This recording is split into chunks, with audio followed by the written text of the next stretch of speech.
Guys, welcome back to our channel. അപ്പോൾ നമ്മുടെ ഇന്നത്തെ വീഡിയോ എന്ന് പറയുന്നത് ഒരു ഗെറ്റ് റെഡി വിത്ത് മീ ആണ്. ഞാൻ ഇന്ന് എന്തായാലും ഒരു പുതിയൊരു ചുരിദാറായിരുന്നു കേട്ടോ ഇട്ടിരുന്നത്. അതെന്ന് പറഞ്ഞു കഴിഞ്ഞാൽ ബനിയൻ ക്ലോത്തിൻ്റെ കൂടിയായിരുന്നു കേട്ടോ. അപ്പോൾ ഞാൻ എന്തായാലും മേക്കപ്പിലോട്ട് കിടക്കാമെന്ന് തന്നെ കരുതി. അപ്പോൾ ഞാൻ സ്കിൻ ടൈൻറ്റിൻ്റെ ഒരു ബെയർ ഗ്ലേസി ആൻഡ് ഒരു ഫൗണ്ടേഷൻ ആയിരുന്നു കേട്ടോ ഞാൻ ഉപയോഗിക്കുന്നത്. വിത്ത് വിറ്റാമിൻ ഇയും കൂടെ ചേർന്നതായിരുന്നു കേട്ടോ. നല്ല അഫോർഡബിൾ ആയിട്ടുള്ള പ്രൈസിലാണ്. 200 റുപ്പീസ് മാത്രമേ ഉണ്ടായിരുന്നുള്ളൂ കേട്ടോ. അപ്പോൾ ഇതാണ് ഞാൻ എൻ്റെ മേക്കപ്പിന് വേണ്ടി ഉപയോഗിക്കുന്ന ഒരു ഷെയ്ഡെന്ന് പറയുന്നത്. അപ്പോൾ ഞാനത് ഫേസിൽ അപ്ലൈ ചെയ്ത് കൊടുത്തു. അപ്പോൾ ഞാൻ കൂടുതലും ഈ പൗഡറൊന്നും യൂസ് ചെയ്യാറില്ല. അപ്പം ഒബ്സർവ് ആവാൻ വേണ്ടി കുറച്ച് ടൈം എടുക്കും, എങ്കിലും ഞാനത് നല്ല രീതിയിൽ ഒബ്സർവ് ചെയ്തു. പിന്നെയെന്ന് വെച്ച് കഴിഞ്ഞാൽ ഞാൻ എവിടെയെങ്കിലും പോകാൻ നേരത്ത് വലിയ മേക്കപ്പ് ഒന്നും കാണില്ല, എന്നാലും ജസ്റ്റ് ഈ ഒരു ക്രീം എന്തായാലും ഞാൻ അപ്ലൈ ചെയ്യാറുണ്ട്.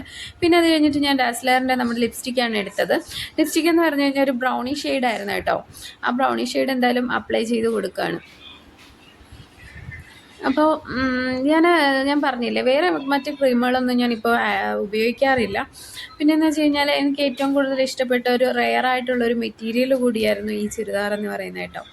ഇത് ഒരു പ്രത്യേകത എന്ന് പറഞ്ഞാൽ ബനിയൻ ക്ലോത്താണ്. അതിൽ നല്ല ബ്രൊക്കേഡിൻ്റെ ഒരു ടൈപ്പ് വരുന്നൊരു മെറ്റീരിയലും കൂടിയാണ്. മിക്സഡ് ആയിട്ട് അതിനകത്ത് എംബ്രോയ്ഡറി വർക്കുകളും കാര്യങ്ങളൊക്കെ വരുന്നുണ്ട്. ഒരു ലൈറ്റ് ഷെയ്ഡും കൂടി ആയതുകൊണ്ട് എനിക്ക് വളരെയധികം ഇഷ്ടപ്പെട്ടു. അപ്പം ഞാൻ വിചാരിച്ചൊരു വീഡിയോ എടുക്കാം.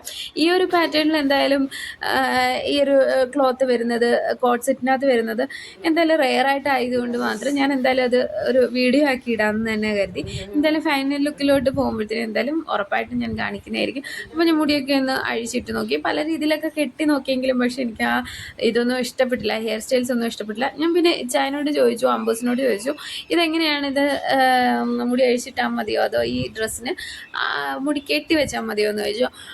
ഇച്ചായൻ പറഞ്ഞു നീ എന്തെങ്കിലുമൊക്കെ ചെയ്യും, പക്ഷേ അമ്പൂസ് പറഞ്ഞു മുടി അഞ്ചുമ്മ അഴിച്ചിട്ടാൽ മതിയെന്ന് പറഞ്ഞു. അങ്ങനെ ഞാൻ മുടിയൊക്കെ അഴിച്ചിട്ട് ഹാപ്പി ആയിട്ടൊക്കെ റെഡി ആവുകയാണ്. അപ്പോൾ ഞാൻ എന്തായാലും ഇന്നത്തെ ഗെറ്റ് റെഡി വിത്ത് മീ എന്തായാലും എല്ലാവർക്കും ഇഷ്ടപ്പെട്ടെന്ന് തോന്നുന്നു. ഞാൻ ഐലൈനറൊക്കെ എഴുതി കേട്ടോ. അത് ഞാൻ എഴുതുന്നത് ഞാൻ എന്തായാലും കാണിക്കാൻ വേണ്ടി നിന്നില്ല. കാരണം എന്ന് വെച്ച് കഴിഞ്ഞാൽ എല്ലാം കൂടെ എഴുതുമ്പോഴത്തേനും ഭയങ്കര ടൈം എടുക്കും. പിന്നെ ഞാൻ വിചാരിച്ചു മുടിയൊന്നും പറക്കാതിരിക്കാൻ വേണ്ടിയിട്ട് ഒരു ബോയും കൂടെ സെറ്റ് ചെയ്യാമെന്ന് വിചാരിച്ചു. കാരണം എന്ന് വെച്ച് കഴിഞ്ഞാൽ കൊള്ളാൻ തോന്നി. കോട്ട് സെറ്റ് എന്തായാലും സെറ്റായിട്ടുണ്ടായിരുന്നു. ഒരു വെറൈറ്റി ഷെയ്ഡായിരുന്നു കേട്ടോ. അപ്പോൾ ഞാൻ കറക്റ്റ് ഫിറ്റാണോ എന്നൊക്കെ ദയവായിരുന്നു ഇച്ചായൻ എൻ്റെ ഇടയ്ക്കൂടെയൊക്കെ വന്നിട്ട് ഇച്ചായൻ പറഞ്ഞപ്പോഴത്തേനും ഇച്ചായൻ എല്ലാം ജസ്റ്റ് നോക്കുന്നുണ്ട്, ഇവിടെ എന്തൊക്കെയാണ് ഈ കാണിച്ചു കൂട്ടുന്നതെന്നൊക്കെ നോക്കുന്നുണ്ട്. പക്ഷെ ഞാൻ എന്നിട്ട് അതൊന്നും മൈൻഡാക്കുന്നില്ല.